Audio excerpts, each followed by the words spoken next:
agus fáilte chuig Amuigh Cúl Stáitse. Mar chuid na Cruinniú na nóg tá denmh ceiliúra cruthaíocht aíonn agus haibh léirú na nóg agus tá Chuir Niamh Ní Chróinín chun tosa hEasógáil cúlan chuirtín ag an bhéile ceol uair nua Amuigh24 agus Cruinniú tús ceart leis an glóranis le banna rockceol Connemara. Bíonn siad ag scríb agus ag léirú a gcuid ceol hain, bíonn siad ag denmh giganna, timpeall na tíre agus ag chur spin nua cheanna órán. Seo Colm Seoighe agus na hEasógaí.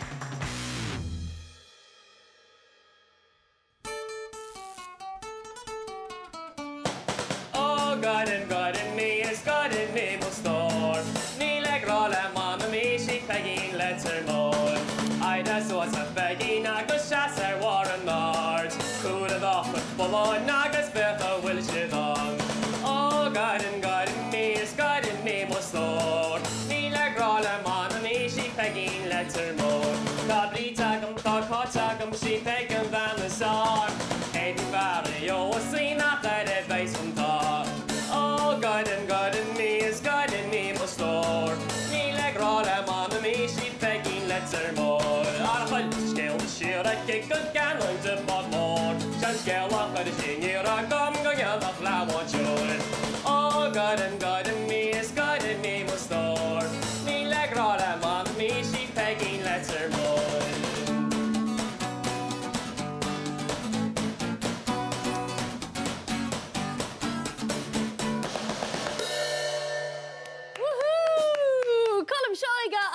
Na hEasógaí, bhí sé sin thar bord tar trasan an seanis Fionn fáilte chuig Amuigh Cúl Stáitse, Colm fáilte chuig Amuigh Cúl Stáitse, an foioineh atá agah. Bhí sé sin thar bord. Tá sibh tí gigmhór a henam ag Amuigh24, mu sibh ré? Mas bís.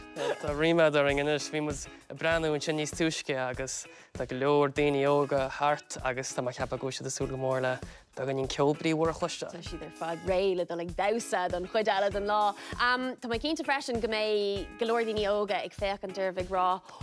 Bhrealam sa bheith mana ceol lá ag an bhfuil éon chóirla agah donna daoine óga sin.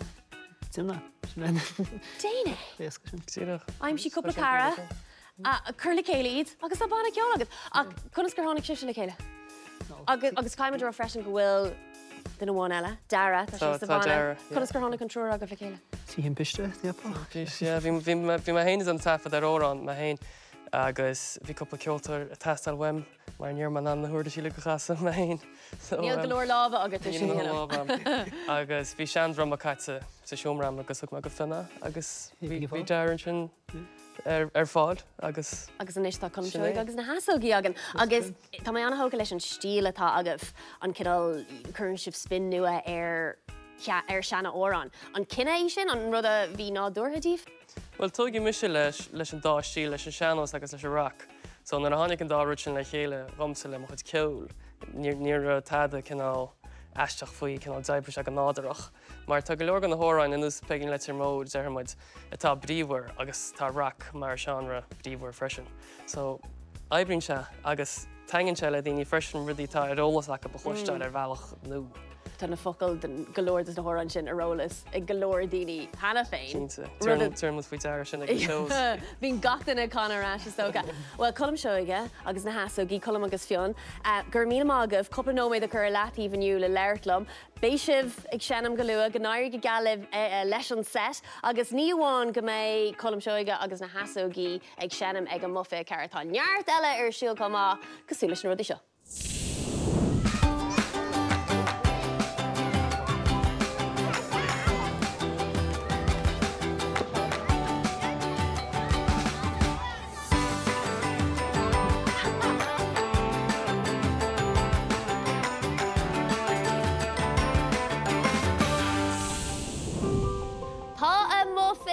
Lán le rockceol, popceol, ceol tradiisiúnta, ceardlan na yoga, ceardlan na cócaireachta agus ceardlan na scríbhneoireachta agus níl aon doubt faoi ach gná nóí go leor daoine mo céad eile údar agus Laureate na nóg Trish Forde fáilte go Amuigh Cúl Stáitse. Gur míle maithagad níomh an áthas ar an bhean seo.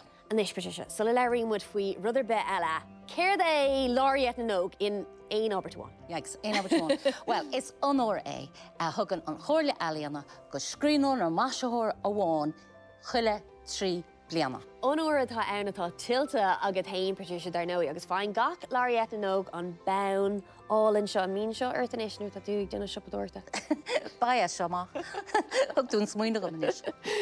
Inistom, mar tá mai lán cínte go glórdíní óga ag fécinn tiniu agus tá si ag sú go mééis siad an anam na ha mar Laureate na nóg lá aigen. Cad an písa cóirla is tábhachtaí a thiúrá duna daoine sin? Well, dhearan nó bí léamh sin an rud is táchtaí. Go mór ag an rá seo go de híal. Nuair tá tú óg, cai tú fáiliste ar leabhar agus fáil compórta glob. So dhearan nó le chulairt, le gaeilge a méle nó ein hanga eile tá agat ach bí léamh. Agus Patricia, an méag tusa ag scríb agus ag léamh an tamar fad nar bhí tú níos óige? Ja, bhí mé léamh an tamar fad a cinse sin, dhearach mo bháthir nach wacaisí ach bor me cheán. Dí go mé fásta níos. Sin go dheach mé mo híal. Agus sin bhí mé gúnaí a cumascéalta, brega beidir, agus dúraglam Somália iad a scríomh síos agus go nearach muid go scríbnú mé. Agus sin rinne mé. So has mé scríbnú bhí mé timppel déimní na dí sin. Agus is sagam gohfuil lá fíorganóg agat aniu ag an mofithe carach. Sula bhágan tú bhrálam písa clostal ón leir seo má tú sásta giota a léomh gom, cén leirtá leithú? Seo an machtíre dernach. Agus is scéile faoi fearbellam cromel, sásanna go tháinig go héireann, agus bhí sé géirí fáil ré leis na machtírí ar fad. So haulaí mé an chalín óg seo a bhí a géirí an machtíre dernach a cháháil. Well, Patricia, gur míle agad bhein seo le maniu agus tá méid súla an písa seo clostal. Fáiltrid. Lán úna an scáil in a súile, a glúiseacht ina tro. Thula úna a crí féin a búla na clíomh. Has sé cré, agus ní margheallar a bhuacht. Bhí a seci céir de rinne an glór, bhí a seci céir de bhí an. Bhí cholas na gealaí, tháinig úna súla buí ag lonrú, agus iad a féchanjeirí. Bhreisí gur na súla céine a féchan justá ina crí agus ina chanam. Machtíre. Bhí si a féchant ar wachtíre. Machtíre álan ar a fionna teomh teolaíar, fionna ar gá an airgid. Bhrá úna gur si faoi riocht ag an anmhí álan seo, go bhéadach si fannacht róte an sin, go dó ag a doras a breanú mar. Haring si anáil go máil. An sin, thosaí an sneachta tuite mar ríis go trom agus briseach na gasa. Dumpí an machtíre go toban wahi agus chlánaigh sé as rairc. Ní ra fáca ag úna ach rian a lapi sa sneachta.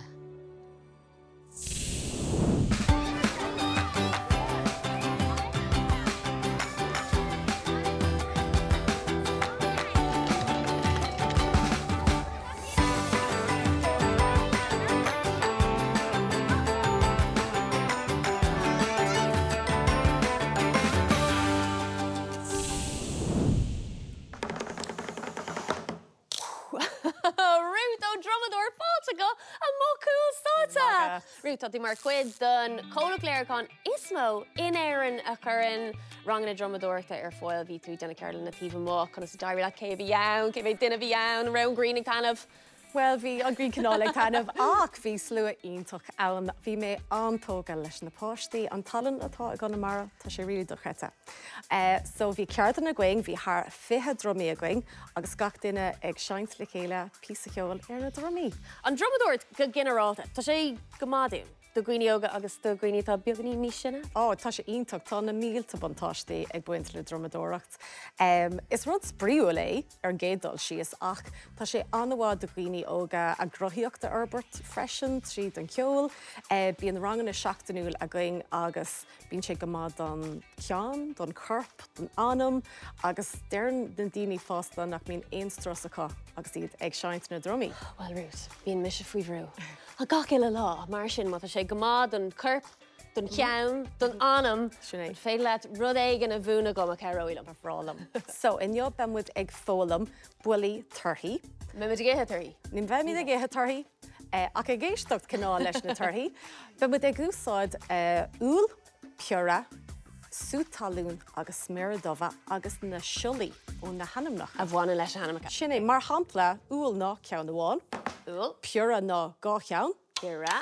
trí siolaí ag sútáilún Sútáilún. agus sméardómha. 1, 2, 3, 4. Sin é, chuig muid le chéile iad. 1, 2, 3, 4. Úl, piúra, sútáilún, a rís. Sméradómha.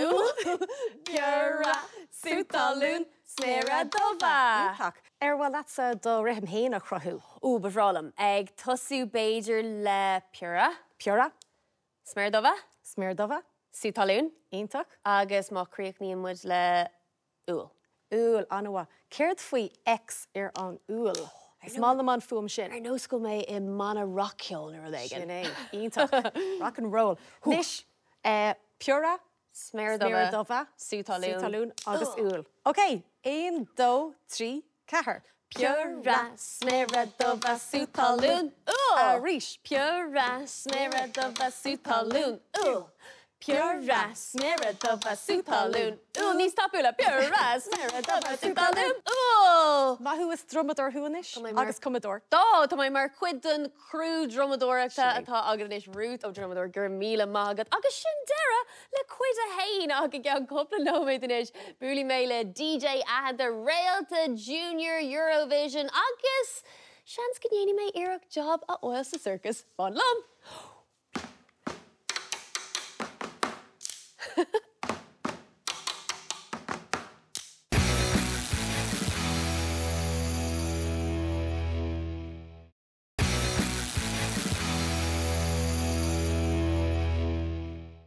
Faltarás chuig Amuigh Cúl Stáitse. Tá ag déanamh Cruinniú ar cruthíocht ar aíonna agus ar haibh léirú na nóg agus tá go leor taithí ag mo céad eile ag seanam ag féalta ceol.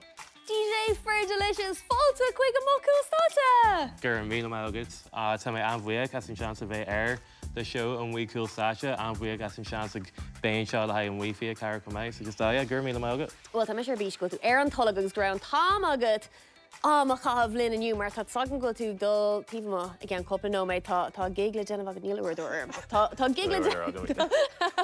gigla déanamh agad go lua is DJ who níl rudidir be rólas agam faoi DJ á. Tuigim go bhfuil seo os má cóir, is agam cén tanhatar seo fiúta sé lán na canapi. An féad leat rud éigen a insint gom faoin DJ á. Kate faoin géad níomh. So, an rud is táhachtaí a mátharm na an cnipa an seo, as a gur é sinna brú.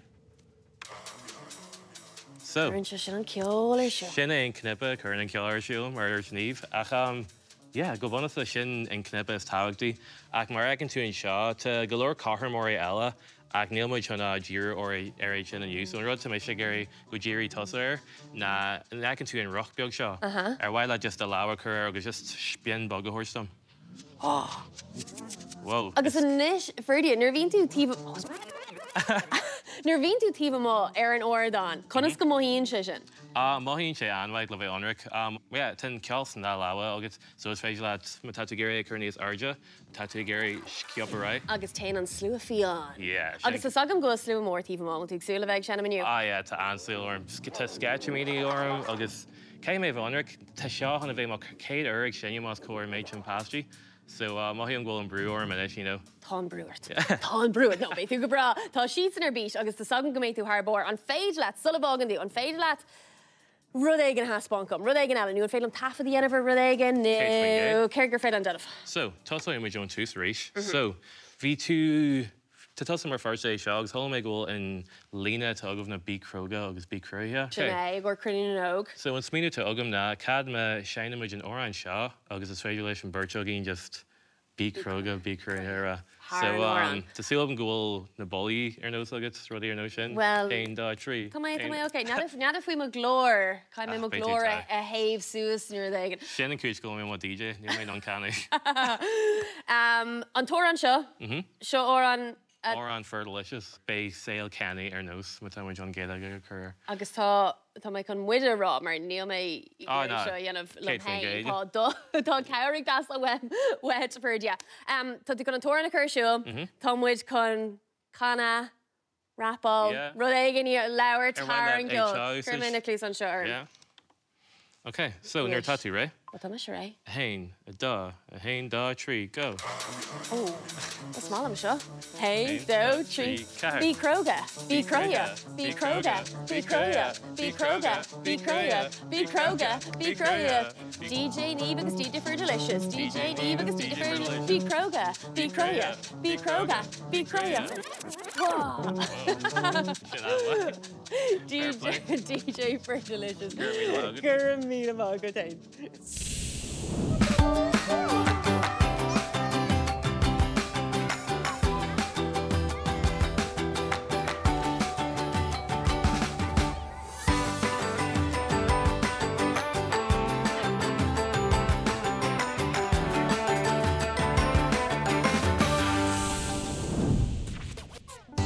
Richard,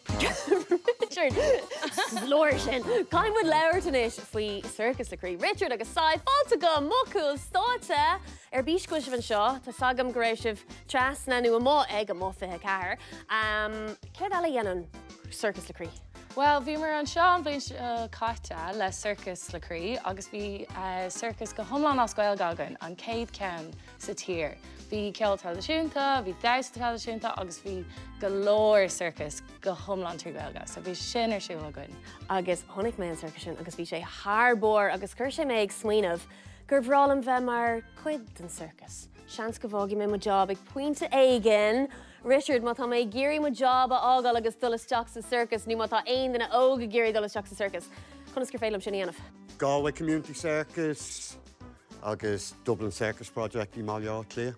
Agus má héimar na Stephen a Grace an bé min an teachtar na sunnaí ar fad, agus is tóca ghuiir golóir cleachta dhéanamh le bheith mar chuid den circus. Ach, céad an spruch atá agat? The circus le Cruinniú, well, tá muid na géirí an circus seo, circus go thomláin trí gaeilge, chuirt chuig gach ceantar agus gach gaeltacht ilig na tíre. So, scolanna, like féile, chuile áit, agus is féidir linn with all amach brokentheatre.ie. And is the ceist agam goit, agus níos agam ar chóirdom an ceist seo curach.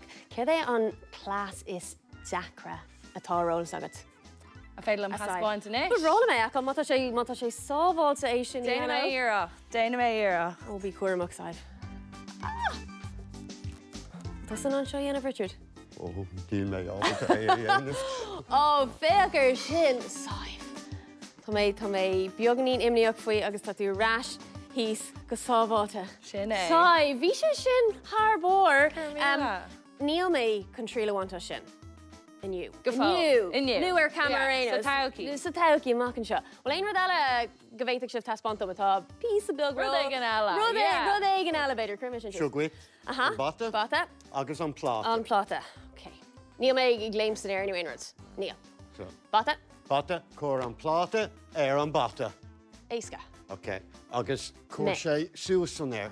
Mar sin. Se. Agus le do riste, cá sé, Mar sin.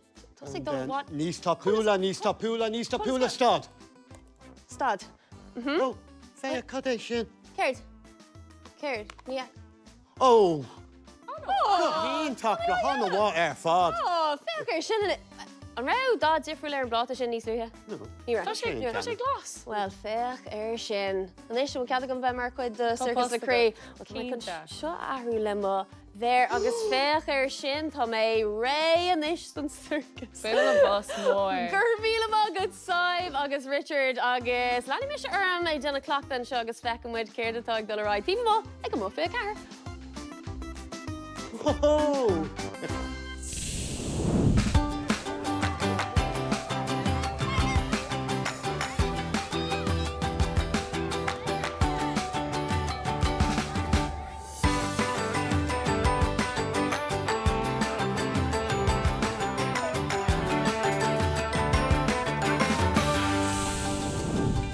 Jessica McKean tá anna agam sa hana féin mar bhí an tá dulanéach leat nuair a cuaidú. Ó gúnanáil go níos na Franca le canna ag Junior Eurovision coppla míohain agus Jessica bhí muidir fad có-brodú lasad. Bhí an tír fad có-brodú lasad ach támuid beagnach ag dear an chlór mar sin tá chun coppla ceiste chu ort go tapi. Cáidir hosí tú ag canna, Jessica? Nuair a bhí mé beag Bhí tú canan bhí tú cóbeag le seo ón lá rugaú agus tá sagam gur tú Harbór tíomh mániu ag an mufa car agus bhí anna go daoine óga ann atá i ggéirí bheith díreach cosúil lása mar sin Jessica céin cóirla a thiúrthá do gcuoine óga tá géirí bheith in an óránathe. Cred anna tían. Ó, cóirla ionach Jessica. Nis, céir díon bhringlóid atá agat, mú tú géirí bheith canna órán le Ariana Grande, nó le Beyoncé, nó le... No, Andre Rieu. Andre Rieu, an tórání opera.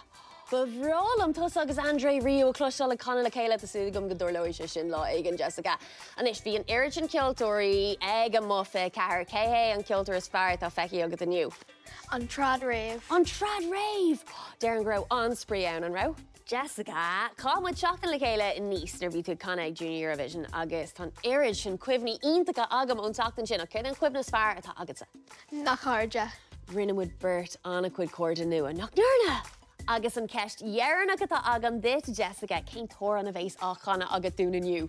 Aisling. Oh, an tóir a canú ag Junior Eurovision. Well, Jessica, is féile tú trasna seo agus tú héine óbhú don órán agus sin. Tá muid tagtha go deire an chlór míle buchas leis na halín tóirí ar fada bhí déanamh ceúra ar Cruinniú nó go éana clumaniu sa studio tá sé námdom san éis an studio ágal dul tíomh má agus písa sprí a bheith agam hain ag a mufa car. Fági mé humor sin le Jessica McKean. Slán go fó.